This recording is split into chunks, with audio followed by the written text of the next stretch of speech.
Who did this? Doggy. The dogs did it, huh? Oh my goodness. Woof, woof.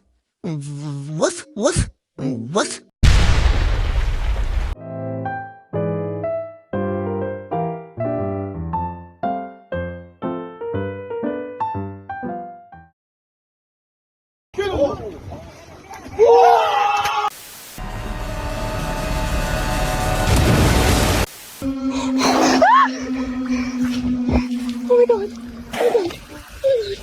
The ocean is the world's oldest hood, so makes sense that the gang wars of the animals in it are titanic. There's Avengers levels of conflict happening under the waves, and in the center of it all is Sea Thanos. The orca's range is everywhere. Its diet is everything. Their breeding season is a day that ends in Y. They hunt whenever and no one ever hunts them. Orcinus orca is really that guy. It's an apex evolutionary attack dolphin, known to give great white sharks PTSD, and scare the literal, no figurative feces out of the biggest predator alive. We'll get to that. The cetaceous sea panda is an intellectual vibe check with a street name.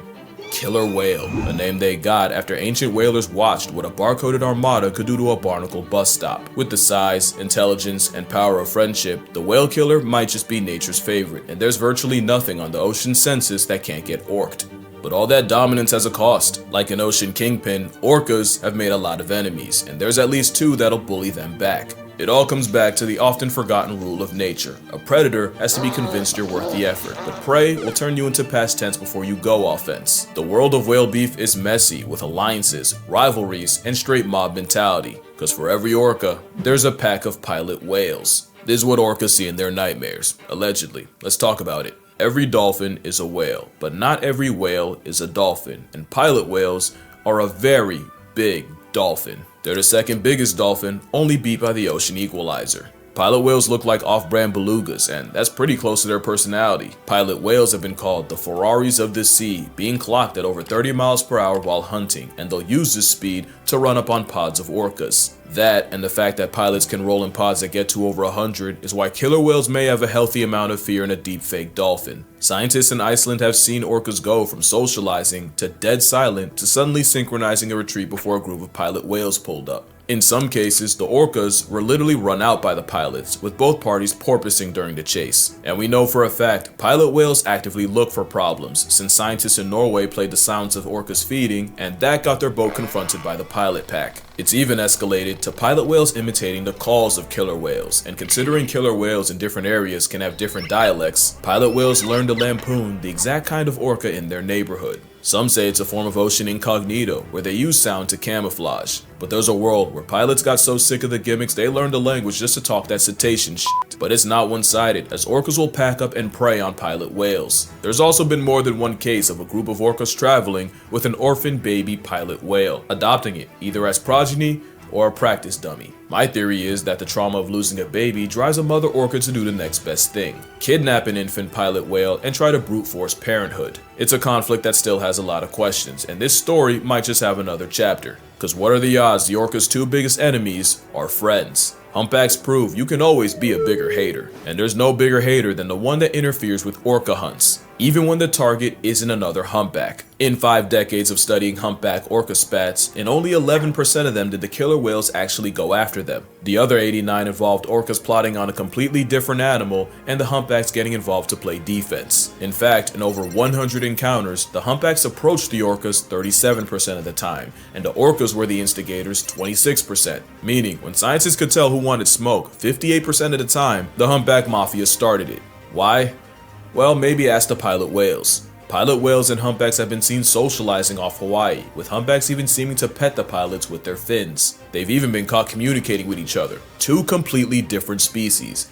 And it's not an accident. About 200 instances of whales and dolphins interacting were recorded across 19 different species, and what was found was that not only were a third of all humpback encounters classified as positive, with the whales seeming to seek out the dolphins, humpbacks were way more dolphin tolerant than others like the blue, fin, and northern white whales. And let's not just slide past the interspecies communication. That is wild, and who knows what they're saying. They could be plotting the most devious hit on an orca. There's no Rosetta Stone for that. Of course, that's a joke. One, because I don't believe they have their version of a white pointy robe pep rally to plot against an apex predator, but also two, Humpbacks aren't exactly immune to the habits of a pilot whale. According to the Latin American Journal of Aquatic Mammals, pilot whales often rage bait humpbacks, with short-finned pilot whales seen antagonizing the humpback variety off Puerto Rico, harassment that the whales were visibly stressed by. One sighting saw a gang of pilots approach a pod of humpback whales, with the humpbacks reacting by trumpeting and tail slapping, basically a cetacean crash out. One theory says the pilot whale is a kleptoparasite, whose meal prep involves harassing a humpback into stress regurgitating its last meal so the pilot can swoop in for the steal. Mind you, humpbacks in Puerto Rico probably haven't eaten since they were in the Arctic, so it's like picking a fight with a Muslim dead in the middle of Ramadan. In the Mona Passage off Puerto Rico, a bunch of pilot whales pulled up to harass a humpback pod, until the humpbacks dove underwater and resurfaced a distance away, until the pilots peeped them and went over to choose conflict again. This cycle continued like a game until the humpbacks eventually left the area, and chances are a game is exactly what was happening. Some genuinely believe that pilot whales mess with other whales for fun, not for food, simply love of the game.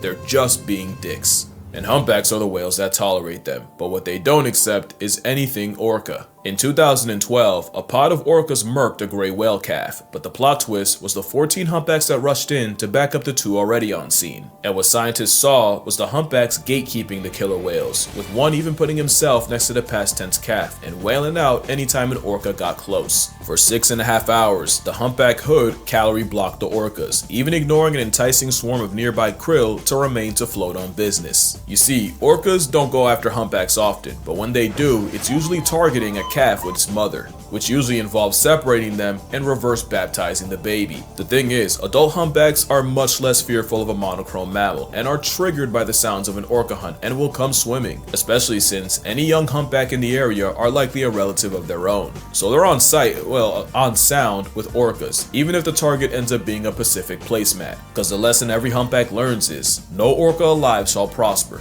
That's on pod. Mind you, not all killer whales are whale killers. Only about 10 to 15% of them are mammal-eating killer whales, meaning humpbacks might just be profiling. They see color, 2 in particular. But if humpbacks could see everything killer whales do, they'd probably let them slide a lot more. Humpbacks have more than a zebra to stress about. In 2017 in Mossel Bay, South Africa, scientists watched an injured whale get jumped by 8 great white sharks. It's not often, but great whites will pack up the young, sick, or injured, especially during migration. It's rare, but the chances aren't zero.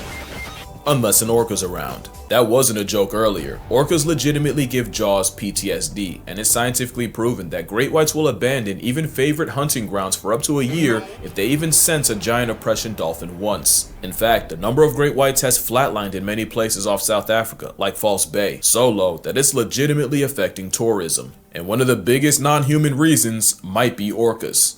2 in particular.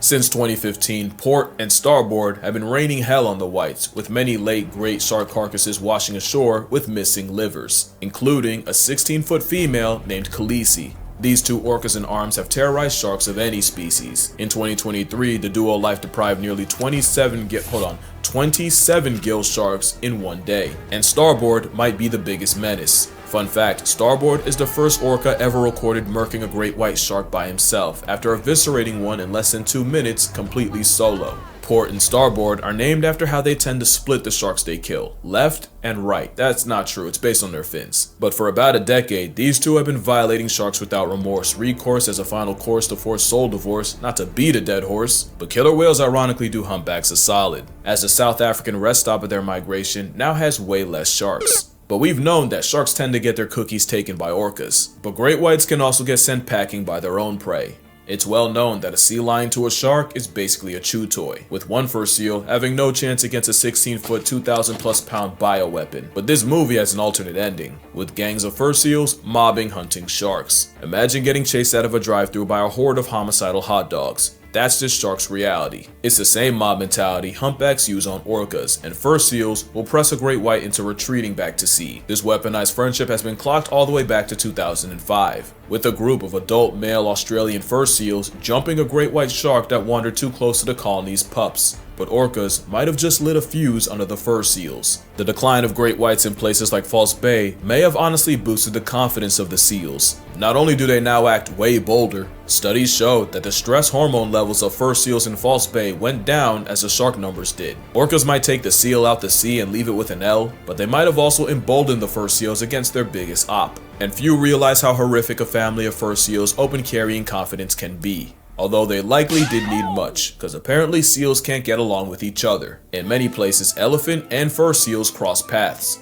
and they do not get along. They're both pinnipeds, but technically fur seals aren't true seals. They're actually closer to sea lions. Elephant seals see all that and choose to be the world's biggest bigots about it, since some have a bad habit of using baby fur seals as chew toys. Buffle is a 14-foot migrant that annually shows up on Cape Town beaches, where he has a yearly tradition of using young false seals as stress balls for his mouth. One elephant seal was caught grabbing a pup, making a disturbingly literal baby shower before swallowing it whole. Clearly, fur seals have way more to worry about than just sharks, but sharks might not have a bigger enemy than dolphins. Dolphins don't exactly bully sharks. A study done in Shark Bay, Australia found that 74% of bottlenose dolphins were found with at least one scar from a shark attack, and more than a third of those in Sarasota Bay have had a chunk or two taken out of them. So the catch is, while dolphins are a small part of a shark's diet, almost every dolphin will have at least one bad memory of a shark. The dolphin default is actually to avoid sharks, so not exactly like pilot whales to orcas, but they will gang up on them when they have the advantage. Usually it's just for intimidation, but sometimes it involves dolphins ramming sharks in the gills so they choke on their own blood. So basically, sharks prey on dolphins and leave dolphins preying, with dolphins usually social distancing from them. But dolphins will also mob sharks, and in a lot of studies, dolphins were the ones initiating harassment, like in the form of using a baby shark as a volleyball. But it also helps that they have an alliance with another member of the cetacean persuasion, one that sends sharks swimming. Or at least it would, if it wasn't a false killer whale. That is called a false killer whale, which sucks because it's way more than an imitation orca. Not to be confused with the pilot whale, because where the pilot whale looks like a black rough draft beluga, the not an orca looks like a free willy paralysis demon. On the surface, that is Satan's favorite cetacean creation, slender whale body built. They have no business looking like the black air force of orcas, and those eyes, good God, those eyes. Those are the eyes of an ocean chain chomp that shouldn't be trusted. And that's why you don't judge a whale by its mugshot. False killer whales will often form relationships with other dolphins, especially bottlenoses. These bonds can last years and cover hundreds of ocean miles, especially in New Zealand, where falsies will actively seek out dolphins, not just to hunt together, but to play too. And scientists swear that individuals can recognize each other even after years of separation. In fact, false killer whales and dolphins will often merge pods to form a giant superpod, up to 1,000 strong. It goes deeper, with stories of falsies responding to the distress calls of other species, and even aiding other dolphins during childbirth. As close as you think pseudo-orcas and bottlenoses are, they're closer. How close? Well, when a male falsie and a female bottleface get close enough, the outcome is called a wolffin. It's also not just dolphins. Anyone who dives enough will confirm that false killer whales are one of the friendliest things you can run into in the ocean, and there's even stories of them offering fish to strangers. But of course, the world of whale politics is messy, and falsies don't have goodwill with everyone. They're also liable to get T-boned by an orca, who sometimes show them what a real killer looks like. And if you think that'd make them a friend to humpback whales, falsies have also been known to harass humpback whales, with one case in Hawaii where a group murked one. But there's another animal they find conflict with, and you'd probably never guess it. Because respectfully, as the biggest predator on the planet, sperm whales have no business getting bullied by anyone. Yet, you can find reports of false killer whales running up on sperm whales the same way pilots do to orcas. Even back in the 90s, scientists somehow witnessed a group of sperm whales in the Galapagos get ambushed by a gang of 25 falsies, joined by, interestingly, 15 bottlenose dolphins. I told you they were tight.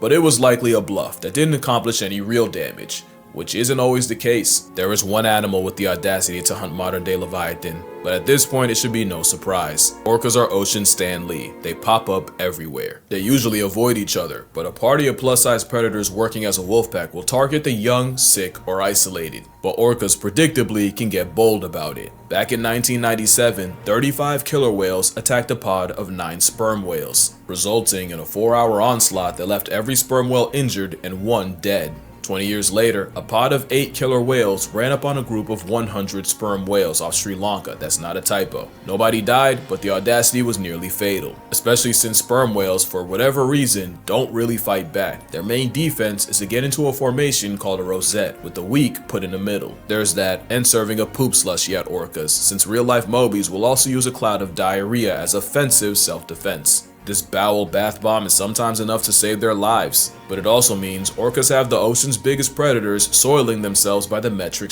ton. But it seems there's one predator orcas won't hunt, and it's the most successful and most destructive one of it's us. You know it's us. Outside of a glorified fishbowl, orcas have never been known to kill a human, or at least never been caught doing it. In fact, not too long ago, there was a time where humans hunted alongside orcas, with the two working together in New South Wales, Australia. Basically, the orcas would herd the whales to shore and then alert the whalers with a tail slap, and the law of tongue meant the orcas were entitled to the lips and tongue of anything they helped you kill. Even today, a wild orca is less likely to feed on you than just feed you. For as long as we've known them, humans have been on the orca whitelist, and that might just be changing. You see, orcas are intelligent enough to have different cultures and trends. Like one orca wore a salmon as a hat and within a week had the whole pod doing it. And a recent orca trend involves sinking yachts. It started in 2020 with a pod ramming and eventually downing a 50-foot yacht off Gibraltar. Since then, there have been over 700, again not a typo, I checked, of these attacks, and most of the real damage was to the ship's rudders.